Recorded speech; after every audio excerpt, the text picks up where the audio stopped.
All right, then. We are apparently live.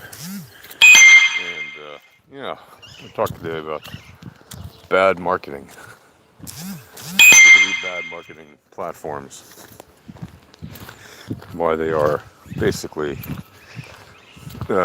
much worse than people think. Well, what does it mean, a bad marketing platform? Well, a bad marketing platform is a place people market that isn't good for the marketing brand, the marketing message, the marketing results. And how do we measure that? We measure that with the KPIs, the business drivers, the other things that, as marketers, we all know we need to be aware of for the bottom line of the marketing results, which are usually at this point in time, at least if you're in a leading marketing company or if you're doing marketing for a leading company, you should understand full well what I mean. Omni-channel marketing, data-driven results, etc., etc.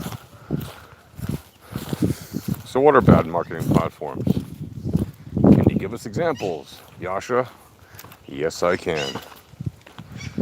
So a bad marketing platform, for example, would be a video platform where they put certain restrictions on certain types of content without clear reasons why, or where they obfuscate reasons that they promote things or hide things, or where the platform denies that it is doing either of those things, even though they clearly are, and their own data shows it. And before you just go saying, "Whoa, you're talking about YouTube." It's not the only platform that may or may not be doing these things, right? In fact, we know it's not. There are lots of platforms, not just YouTube and not just video platforms. You know, it's not limited to the big ones. There's plenty of mid-sized and smaller ones that do similar bad practices as well. Why are they doing that? Well, usually they're doing that, of course, for the obvious money. Why else are they doing that? They're usually doing that, of course, for the obvious agenda. Why, if they have these goals in mind, do they bother to even allow certain channels on that they're just going to not reward?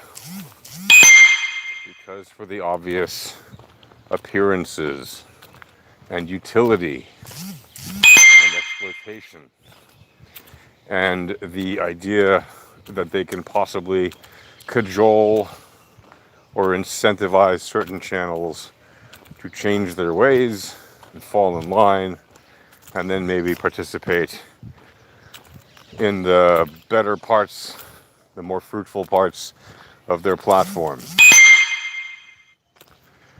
Why would a company do this? Why do companies do this?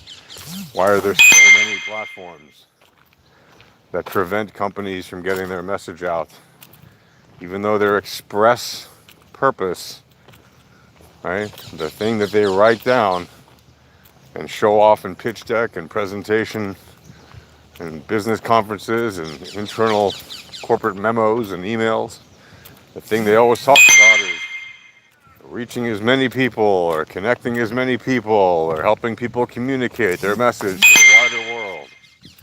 Well, if that's the case, why do so many of these big companies that people spend so much of their time and money on to market things, why do they mute, squelch, suppress certain voices while they pick and choose which voices to cherry pick and promote? Why can they not allow a free market enterprise to actually have a free market operate within its system?